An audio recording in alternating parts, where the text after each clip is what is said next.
Hello friends, आज हम बात करेंगे सबसे कॉमन बीमारी मतलब पीसीओडी। आजकल जो हमारे पास पेशेंट आते हैं ओपीडी में 10 में से 3-4 पेशेंट तो पीसीओडी के निकलते हैं। पीसीओडी मतलब पॉलीसिस्टिक ओवरियन डिजीज।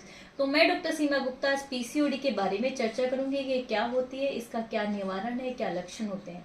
तो फ्रेंड्स, हमारे पास जो मोस्टली पेशेंट आते हैं वो प्रॉब्लम लेके आते हैं कि मैम मेरे पीरियड्स लेट लेट आ रहे हैं या कम कम आ रहे हैं, पीरियड्स में बहुत ही कम ब्लीडिंग हो रही है, या 40-50 दिनों में पीरियड आ रहे हैं, या मेरे बहुत पिंपल्स हो गए हैं, बहुत हेयर ग्रोथ हो गई, अपर लिप्स चिन पे बहुत ज्यादा आ रहे हैं, या मेरे हेयर बहुत फॉल हो रहे हैं। तो फ्रेंड्स, जो ये मोस्टली सिम्टम होते हैं पीसीओडी की होते हैं। ये समस्या आजकल इसलिए ज्यादा हो रही है क्योंकि एक लाइफस्टाइल बीमारी है, मतलब जो हमारी खराब लाइफस्टाइल हो गई है, स्ट्रेसफुल वाली जो लाइफ हो गई है, उसके कारण पीसीओडी की समस्या काफी कॉमन हो गई है। तो इसके अंदर ये बेसिकली हार्मोनल चेंज हमारी बॉडी में होते हैं। इसके अंदर जैसे कि हम देखें तो जो ओवरी हमारी होती है, पॉलीसिस्टिक ओवरियन डिजीज क्यों नाम है। जो ओवरी होती है ये हमारे 2 अंडेदानी होती है, 2 नलियां होती है और एक बच्चादानी होती है। ओवरी में बेसिकली ये नॉर्मल ओवरी है, ये पीसीओडी वाली ओवरी है। नॉर्मल ओवरी में हर महीने एक एग बनता है, मेच्योर होता है, रिलीज होता है और हमारे पीरियड्स फिर उसके अनुसार आते हैं क्योंकि वो हार्मोनल चेंज होता है। प्रोजेस्टेरोन नाम का हार्मोन ओवुलेशन के बाद सिक्रेट होता है जिसके कारण पीरियड आते हैं। पीसीओडी की ओवरी ऐसी होती है इसमें बहुत सारे छोटे छोटे एग होते हैं, वो कोई भी मेच्योर नहीं हो पाता, कोई भी डोमिनेंट फोलिकल नहीं हो पाता जिससे कि वो एग भी नहीं रिलीज होता, तो जो हार्मोनल चेंज है प्रोजेस्टेरोन वो भी नहीं हो पाते। तो बेसिकली पॉलीसिस्टिक ओवरी इसलिए पॉलीसिस्टिक ओवरियन डिजीज इसलिए इसका नाम है। अब इसमें और क्या क्या चेंजेस होते हैं। इसमें बेसिकली एक तो इंसुलिन रेजिस्टेंस, मतलब इंसुलिन रेजिस्टेंस आके आपका जो शुगर के लेवल्स है वो काफी हाई हो जाते हैं। काफी और भी बीमारी इसके साथ साथ एसोसिएटेड हो जाती हैं। पीरियड्स नहीं आते तो एस्ट्रोजन के लेवल्स हाई रहते हैं। प्रोजेस्टेरोन हार्मोन कम होता है तो एस्ट्रोजन हाई होने के कारण उससे होने वाली बीमारियां भी और बढ़ जाती है। तो ये बेसिकली हार्मोनल चेंजेस के कारण ये सारी बीमारी होती है। अब इसमें सिम्टम्स तो हमारे पास पेशेंट बेसिकली पीरियड का या एक्ने का, हेयर ग्रोथ का ही लेकर आता है।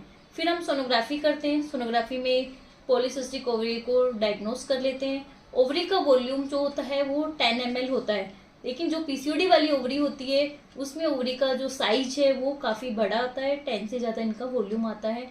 तो हम इसको पीसीओडी लेबल करते हैं क्योंकि इसमें पेरिफेरी पे बहुत सारे फोलिकल अरेंज दिखते हैं। अब बात करते हैं इसके साथ के क्या ब्लड टेस्ट कराने चाहिए और उसका क्या इलाज है। कि बेसिकली हम कुछ बेसिक ब्लड टेस्ट भी कराते हैं, जैसे एक हम थायराइड का टेस्ट कराते हैं, एक प्रोलैक्टिन हार्मोन का टेस्ट कराते हैं, कुछ लोग एक एलएच और एफएसएच का लेवल्स भी कराते हैं, एक फास्टिक इंसुलिन का लेवल भी अपने को करा लेना चाहिए और एक ब्लड शुगर्स का लेवल, एक HbA1c हम करा लेते हैं क्योंकि ये पीसीओडी वाले पेशेंट में ज्यादा डिरेंज होने के चांसेस होते हैं। और एक हमने बेसिक सोनोग्राफी जो ट्रांसविजन सोनोग्राफी आप कराते हैं तो बेटर रहता है, जिसमें अच्छे से दिख पाता है। तो इन सबको कराने के बाद हम फिर पीसीओडी का डायग्नोस कर लेते हैं।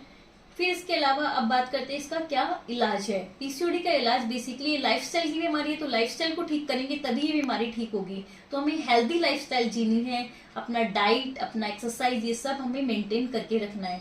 अगर आप अपना वेट भी ठीक रखेंगे, अगर आपने अपना वेट 10% भी अगर लॉस कर लिया तो आपको पीरियड्स की समस्या काफी हद तक सोल्व हो जाएगी।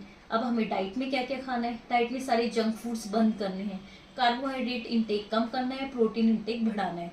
कार्बोहाइड्रेट में आलू हुआ, चावल हुआ, पैक और कैन फूड्स हो गए, जंक फूड्स हो गए, जूसेस जो पैक वाले आते हैं वो सब हो गए, वो सब अपने को कम लेने। जो एकदम से शुगर के लेवल्स को बढ़ाते हैं, जिनका हाई ग्लाइसेमिक इंडेक्स होता है, वो हमें कम करने हैं। हमें कॉम्प्लेक्स कार्बोहाइड्रेट लेने हैं। प्रोटीन इंटेक हमें अच्छे से लेना है। हमें हमारी जो खाने की थाली है वो कलरफुल होनी चाहिए, उसमें वेजिटेबल्स, फल, फ्रूट, सब्जियां, ड्राई फ्रूट्स, ये सब अपने को अच्छे से लेने हैं। पानी का इंटेक अच्छे से करना है अपने को, स्प्राउट्स वगैरह अच्छे से लेने हैं। तो ये हमें प्रोटीन इंटेक वगैरह सब अच्छे से लेना है, कार्बोहाइड्रेट कम करना है, फैटी चीजें भी थोड़ी लिमिटेड ही खानी है। इसके अलावा इनको फॉलो करेंगे तो आप काफी हद तक पीसीओडी की समस्या सॉल्व हो जाएगी। इसके साथ साथ हम कुछ मेडिसिन भी ऐड करते हैं जो कि पीसीओडी की जो पैथोजेनेसिस है उसकी ग्राउंड लेवल पे काम करती है।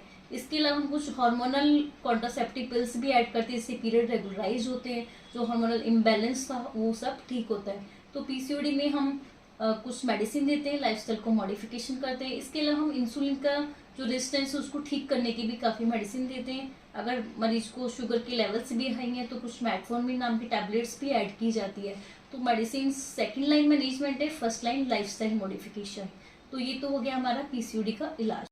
का इलाज करना जरूरी है, क्योंकि अगर पीसीओडी नहीं ठीक होगा तो इसके साथ साथ काफी प्रॉब्लम्स हो सकती है। एंडोमेट्रियल कैंसर होने के चांसेस होते हैं, क्योंकि पीसीओडी में एस्ट्रोजन नाम का हार्मोन ज्यादा सीक्रेट होता है, तो अंदर की परत की मोटाई काफी बढ़ जाती है, जिससे एस्ट्रोजन का लेवल ज्यादा रहता है।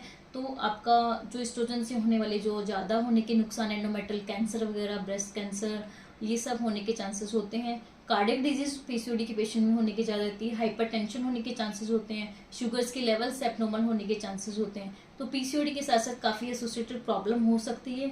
तो अपना पीसीओडी का आप जल्दी से टाइम से अगर ध्यान रखेंगे तो बेटर रहेगा। आप अच्छे से लाइफस्टाइल चाहिए, योगा, मेडिटेशन, ये सब भी ऐड कीजिएगा। अपनी डाइट को अच्छे से फॉलो कीजिएगा, तो पीसीओडी की समस्या काफी हद तक सॉल्व हो जाएगी। Thank you.